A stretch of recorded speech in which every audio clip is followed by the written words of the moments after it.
നമസ്കാരം. Tata consultancy services, നമ്മളെല്ലാവരും പറയുന്ന പോലെ TCS അവരുടെ 2026 സാമ്പത്തിക വർഷത്തെ ഏറ്റവും പുതിയ കണക്കുകൾ പുറത്തുവിട്ടിരിക്കുകയാണ്. അപ്പോൾ ഈ കണക്കുകൾ കണ്ടിട്ട് ചിലർക്ക് ഭയങ്കര ആവേശമാണ്, പക്ഷെ മറ്റു ചിലർക്ക് ചെറിയൊരു ആശങ്കയുമുണ്ട്. അപ്പോൾ ഇതിന്റെ യഥാർത്ഥ ചിത്രം എന്താണെന്ന് നമുക്കൊന്ന് നോക്കാം.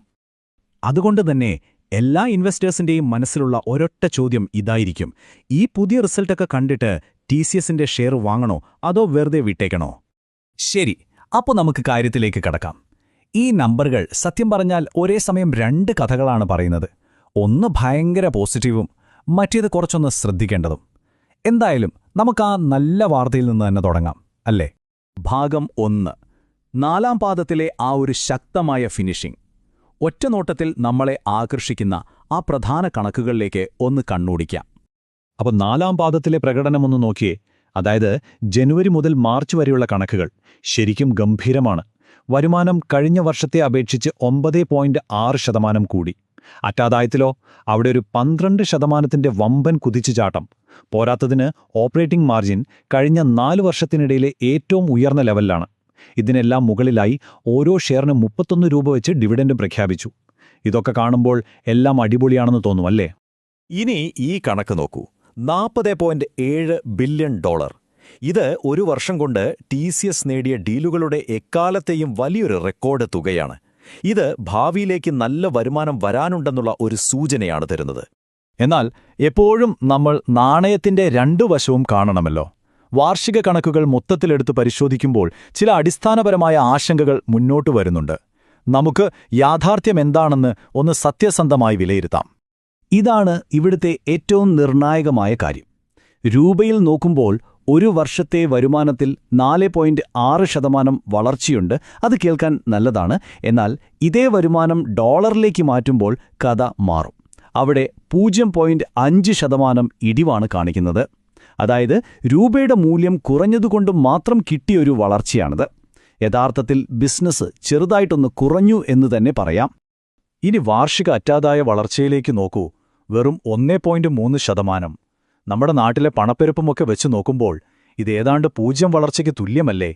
ഇതാണ് പല അനലിസ്റ്റുകളെയും ആശങ്കപ്പെടുത്തുന്ന ഒരു പ്രധാന കാര്യം.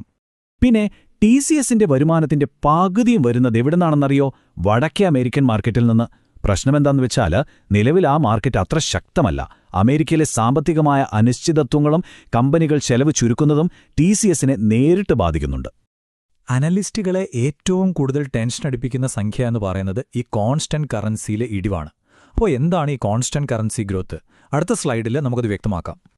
ഇതാണ് ആ നിർണായകമായ സംഖ്യ, -2.4%. അതായത് ഡോളറും രൂപയും തമ്മിലുള്ള വിനിമയ നിരക്കിലെ മാറ്റങ്ങളൊക്കെ ഒഴിവാക്കി ബിസിനസ് മാത്രം നോക്കിയാൽ കമ്പനിയുടെ വരുമാനം സത്യത്തിൽ 2.4% കുറഞ്ഞു.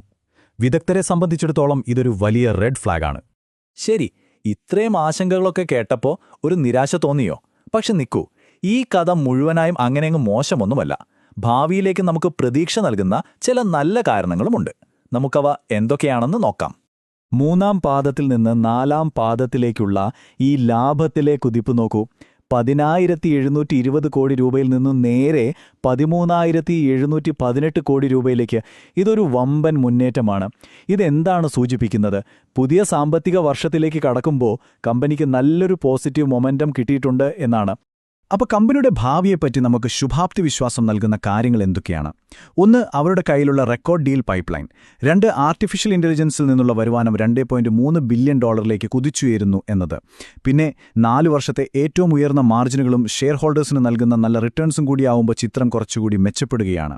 ഇനി സ്റ്റോക്ക് മാർക്കറ്റിൽ എപ്പോഴും കേൾക്കുന്നൊരു വാക്കാണ് പ്രൈസ്ഡ് ഇൻ. എന്താണിതെന്ന് നമുക്കൊന്ന് മനസ്സിലാക്കാം.